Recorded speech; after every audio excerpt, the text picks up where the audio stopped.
Financial Reporting Standards, EOC questions, CFA Level 1 by me. Question number 1. Which of the following is most likely not? Here it twists the question. You have the tool in your software at the testing center.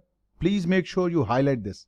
This is a very important tool. The second tool you will have in your exam is the striking out option. The option which you think to be incorrect, you will just simply right click on it. It will strike it out. This is a very handy, useful option because once you know this is wrong for sure, you will save a lot of time and focus your attention on A and B only. So this highlighting option and strikeout option will be very handy for you. So right here, which of the following is most likely not an objective of the financial statements? To provide information about the performance of the entity, it is an objective, true. B. To provide information about the financial position of an entity, yes, it is an objective. To provide information about the users of an entity's financial statement, this is a ridiculous option. I should strike it out straight away when I see this option. Financial statements do not provide information about the users. Why? We are the auditors, not the matchmakers, are we? So this is an absolutely ridiculous response, not expected from EOC. C is the right option. In fact, the incorrect one. Next.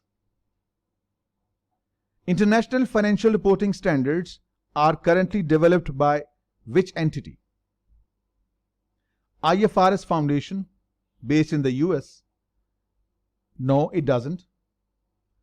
IASB and FASB, these are the accounting standards, well known. There are others as well. India has its own unique body that sets standards to be applied within the geographical boundary of India. So they have their own standards. IASB issues IFRS and ISS. IFRS Foundation doesn't set standards. It's a non-profit accounting organization and its main objective is the development and promotion of international financial reporting standard. It has set a subsidiary, or what you can call a sub part of it is called IASB. So IFRS doesn't set standard itself. It's one of its arms, IASB, the one given the authority to set standards. So IFRS Foundation itself doesn't.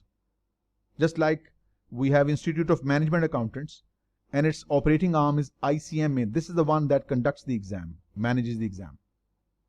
Likewise, so IFRS Foundation is a non-profit organization and one of its components, IASB, is delegated the power to set standards. So this is wrong. International Accounting Standard Board, IASB, correct. International Organization of Securities Commission, this is an organization that is in fact an umbrella organization that has membership of major regulators across the world. So this is incorrect as well. So it's B. B is the right answer.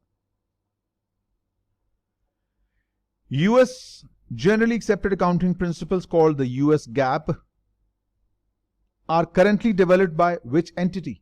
The Securities Exchange Commission, no, they are the regulators.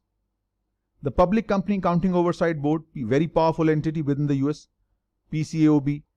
This entity regulates CPAs. Unlike chartered accountants in India and Pakistan, who are mighty warlords in their own right, no one asks them any question because they say we are self-regulating ourselves. Self-regulation is no regulation. There has to be a stick on your head by someone, held by someone else. Will keep on thwacking you and do something wrong. So PCAOB in the US is an entity that regulates the audit profession. So it regulates the audit profession, not GAAP. FASB is the body that sets the generally accepted accounting principles. So that's B. B is the right option. Next. The core objective of International Organization of Securities Commission, IOSCO, which is an umbrella organization of regulators, eliminate systematic risk. That's an impossibility. You can reduce systematic risk, but you cannot eliminate it. Wrong. Protect users of financial statements. Protect users of financial statements. Not all users need protection. We are very specific about 3 individuals, group of investors, shareholders, lenders, and trade credit providers. Not all IOSCO is not concerned about users. There are many users. I am user, you are a user, any analyst is user, but we do not have any financial interest. These are unlucky people who have financial interest in the business. They need protection. And for them, we have IOSCO, the regulators. So this is not a right statement. Not all users, specifically certain group of individuals. Protect investors, not all users. And finally, ensure that the markets are fair, efficient, and transparent. Yes, this could be the core objective, but this is not possibility. IOSCO cannot protect all users. Only we are discussing the lenders, shareholders, and trade credit providers. So that makes C to be the correct option. According to the conceptual framework of financial reporting, which of the following is not, again, not an enhancing qualitative characteristic of information in the financial statements? We just discussed a little while earlier, the fundamental qualitative characteristics are relevance and faithful representation. These two fundamental qualitative characteristics are further enhanced by these four characteristics: comparability, verifiability, timeliness, and understandability. We discussed this a little while ago. So it said, which of the following is not the enhancing? These are the enhancing qualitative characteristics. Accuracy isn't there. Timeliness, yes. Comparability, yes. So this is odd out. A. Next, which of the following is not a constraint on the financial statements according to the conceptual framework? Not a constraint. We discussed there is a constraint of benefit versus cost. The benefit of providing a particular information must be more than cost. It's a constraint. Balancing of qualitative characteristics. Competent staff force. Strong research base. Innovative product processes. Very valuable assets. But we cannot report these assets on the balance sheet because they lack the money measurement criteria. So these are the constraints of your financial statements. And the solution of this is what you call the integrated reporting. Integrated reporting is the future. Integrated reporting contains not only your financial statements, but also different types of capitals. That's not the agenda for today. So right now, your financial reporting framework has these two constraints, and to some extent it has been overcome by integrated reporting. We'll discuss somewhere in the future. So these are the constraints. Understandability is one of the enhancing characteristics of your fundamental characteristics. So this is not a constraint. Rest of them are B and C are constraints. Next, the assumption that an entity will continue to operate for the foreseeable future is called going concern assumption. Going concern, correct. Enterprise will continue to do so, and there is no need to curtail materially its scale of operation. Let it go, and it will continue to do so. This is called going concern. C is the right option. The assumption that the effects of transactions and other events are recognized when they occur, not when the cash flows occur. When the transactions are incurred, expenses incurred, income is earned, must be recorded irrespective when the cash is received or when the cash is paid. This is called the accrual based accounting. Remember, the US GAAP and IFRS only allow accrual based accounting. Cash based accounting, MAFI allowed. B. Next. Neutrality of information in the financial statement most closely contributes to which qualitative characteristic? There were two fundamental characteristics: relevance and faithful presentation. So when we say faithful representation, it includes neutrality, freedom from bias, freedom from prejudice. So freedom from bias and prejudice, being neutral, so information that needs to be given without any bias, faithfully representing, this is within the faithful representation, so that makes C to be the correct option. Next.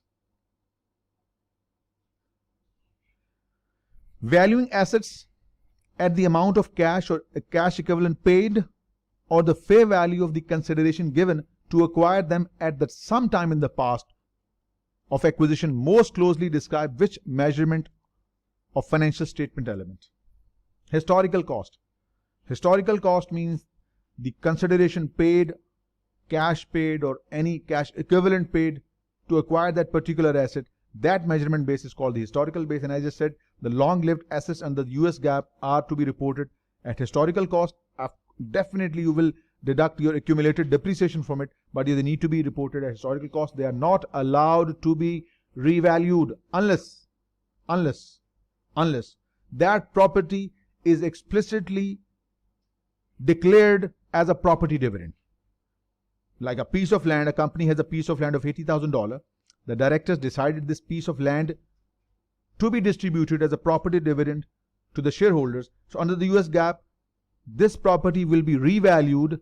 The revaluation gain will be reported in income statement. Then it is distributed in cash form to the shareholders. Otherwise, long-lived assets are not allowed to be revalued. They are reported at historical cost less accumulated depreciation. So that makes B to be the correct option. Next. 11th, the valuation technique under which assets are recorded at the amount that would be received in an orderly disposal. Like you have a certain asset of $100,000, but in order to sell it at $100, you need to make certain, you need to pay certain selling cost, certain completion cost of $3 and $7. So what you receive at net is 90. This is called NRV, or the realizable value.